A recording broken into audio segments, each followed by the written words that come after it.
every time you activate something from the past, you run the risk, and we don't mean to sound warning, we just can't find a better word of explaining. There is the potential of this activation because of this past experience not jiving with what's going on now. For example, when you go home for a vacation, home to your early roots, when you go back to visit your parents or the town that you grew up in or the people from your beginning, even if they're not still living where you lived, when you go back to those people, don't you find yourself beginning to behave like you did the last time you were there? Often.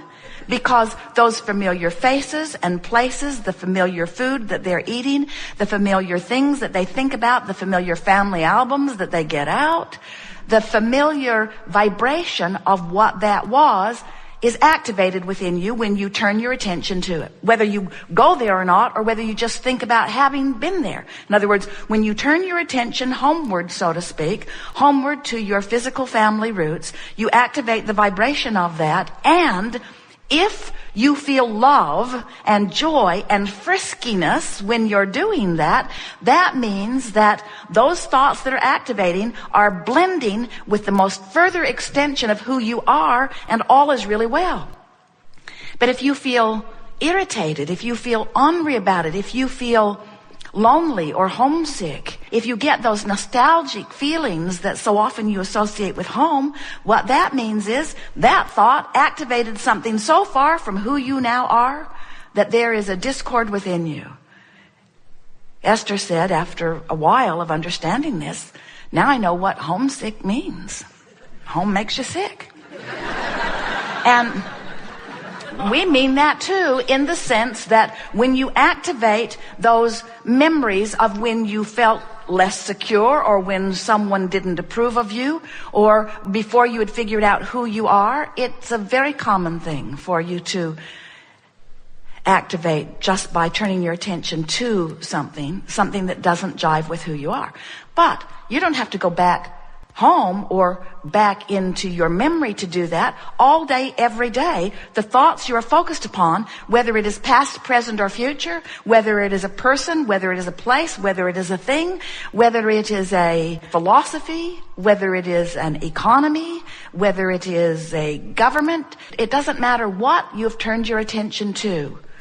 It is certain that whatever it is, you're getting play-by-play feedback about whether this activated thought that you've got going on is beneficial or detrimental to you. Because your life has caused you to reach into new places. And then all day, every day, you've got this measurement going on to see how well you're reaching into the new place that life caused you to reach to. The best way of saying it is life has caused you to expand.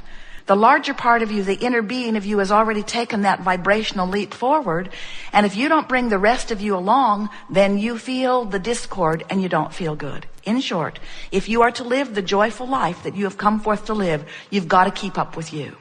And we don't know any of you who can keep up with you when you're looking back. If we were standing in your physical shoes, we would spend so little time looking into the past, it would be as if we were born today. We would spend so little time thinking about anything that had happened before, because everything that happened before your frequency was where it now is. So you're just almost certain of bringing discord to yourself by activating that. Now, we know good things happened in the past, and we know that you can selectively sift through it and find those good things.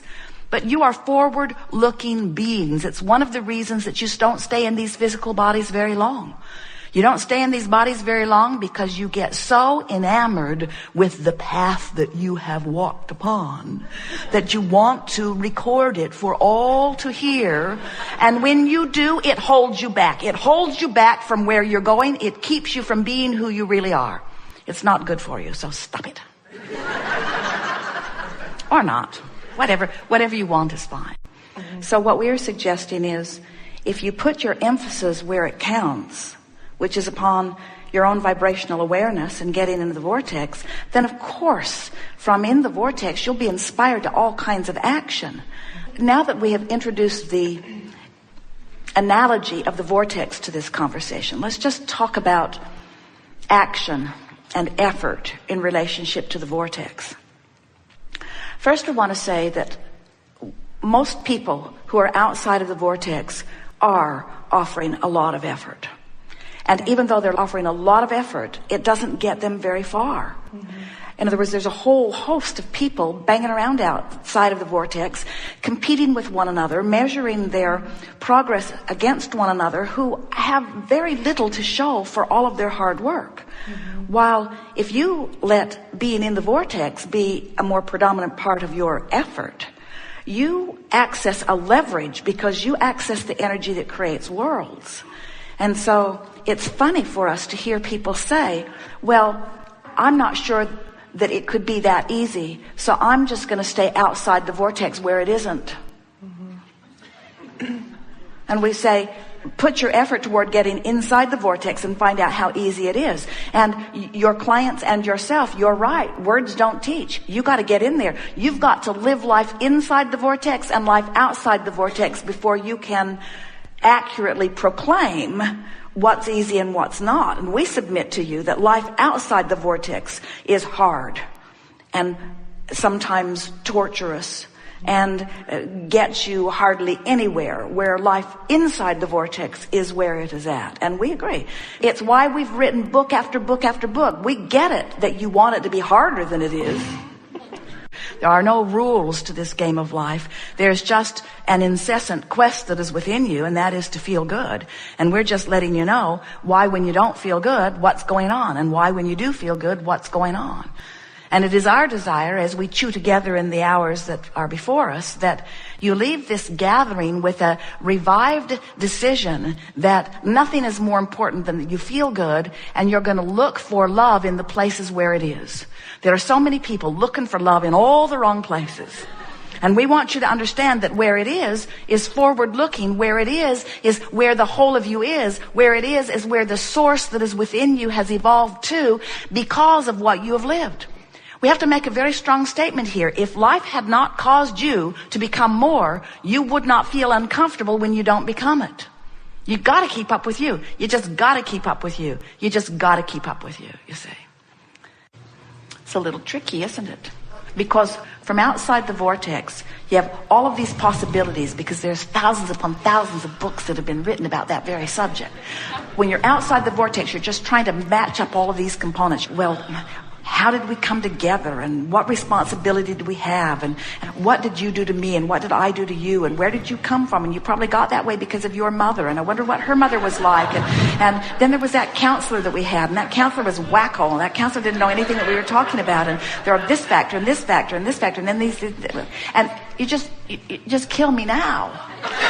It's just too many moving parts and impossible to sort out, you see. But when your dominant and singular intent is to close the gap between who you are in your physical form and who you have become, when you get into the vortex fully tuned in to all that you are, then from that vantage point, law of attraction lines everything up. In other words, that's the only way stability and clarity will ever come to you.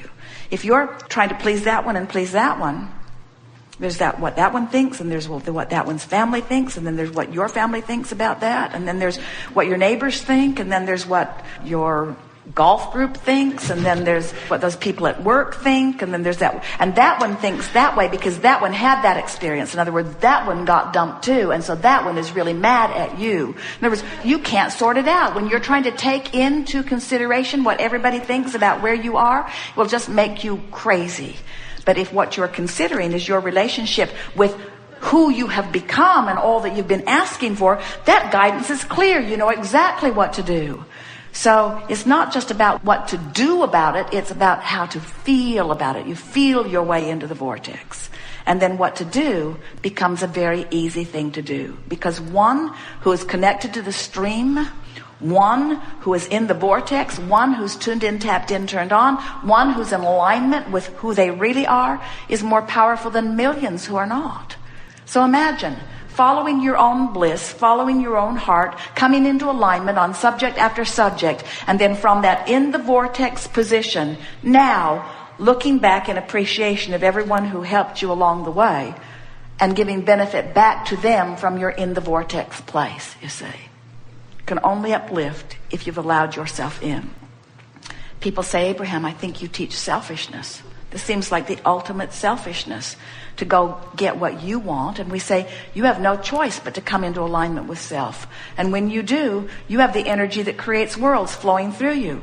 But if you sacrifice that alignment with self and source for the sake of jumping through some hoop that somebody else has decided is the appropriate thing for you to do, and then you stand outside your vortex in resentment and sacrifice and commitment, we promise you, you will not uplift their world just by being there.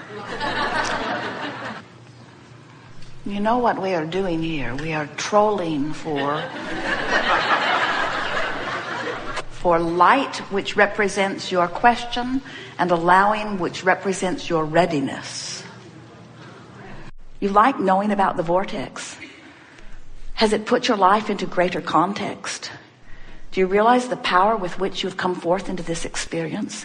Do you know that life is supposed to feel good for you? Do you know that you cannot get it wrong? And you never get it done. And the reason you can't get it wrong is because it's never done. So when it feels the wrongest, that's when you're asking for the more. And when you ask for more, the source within you just calls you harder, you see. So we think this gathering has been well named, the art of allowing. The art of allowing me to be a vibrational match to who I really am.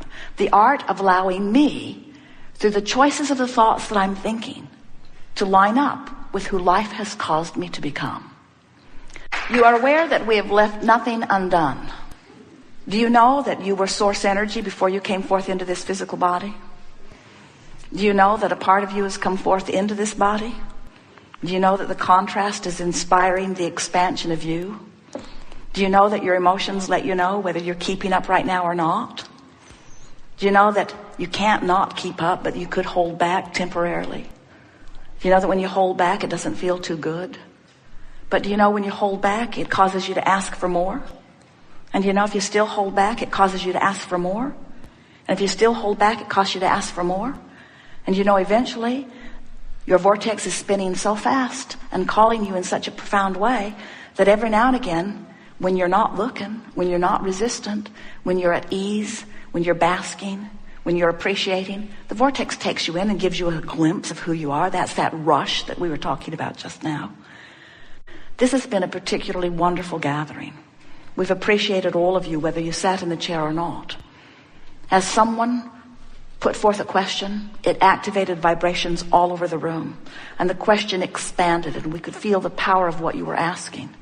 Together, today, we have taken thought beyond that which it has been before. But then, that's happening all day, every day anyway, isn't it? In other words, you can't fail at your expansion. It is assured.